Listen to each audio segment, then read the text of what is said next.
here I am with Dave, aka Buttabean, but I just heard a new nickname, Skinny Bean.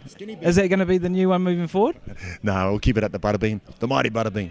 Hey, watching you today, you know, obviously you're a shell of your former self size-wise. You've still got the marketing now. Are you holding back a little bit, or is this the new Buttabean now? Oh, look, you know, I said to Dave at the start, I'm not going to be doing all that ridiculous stuff I used to.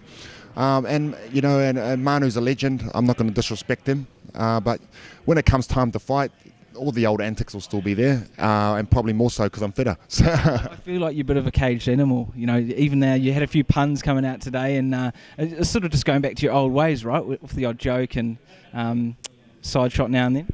Yeah, I mean, I love having a joke. But we'll see when it comes time. When it gets closer, I'm sure the old Buttabean will come up. See, you're already coming back already. And looking at the size difference, there's actually not too much in it. You guys are almost similar height. Manu's obviously a pro player. You've had 19 fights. This is quite a hard one to call for people watching on the sidelines. What are your thoughts on how it's going to go down against this pro athlete? Yeah, well, I think it's going to be quite an even matchup. You know, I think he's a really a supreme athlete. You know, been at the top of his game for a long time. So I think that negates my experience.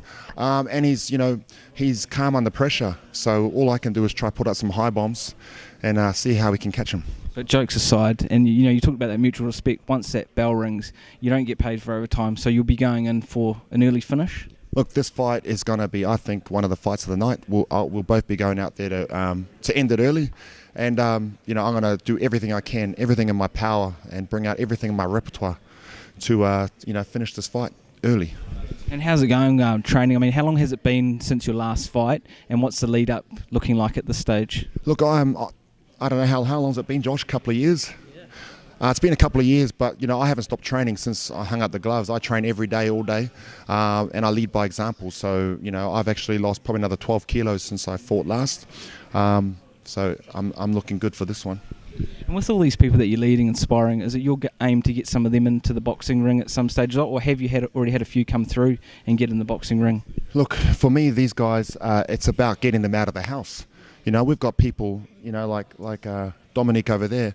These guys never left the house before BBM. They were bedbound, and what we've done is we've given them their lives back. So never mind the boxing ring. It's getting out and walking down the street. That's all I'm after. For these guys, and then we go from there. So this is the new purpose for you moving forward. Obviously, get in, have this fight, and then concentrate on the business and helping so many New Zealanders across the nation. Yep, New Zealand's the third fattest nation in the world. There's 70% of Pacific Islanders adults are obese, and 50% of the Māori adults are obese. So it's a massive issue here. And what we're doing is not funded by the government, central or local. We do this all as volunteers, and that's what it's about for me, putting it out there. And the main card of the night, Joseph Parker, Flores. Obviously, you're supporting Parker. How do you think that's going to go down? I think Parker will give this guy a good hiding. He's made for Joe. But you never know in boxing. You never know what can happen. So Joe looks to be training hard, so it's going to be a good one. Hey, we're looking forward to fight night, and all the best for your upcoming fight. Thanks, brother. Thank you. Appreciate it. Yeah, cheers.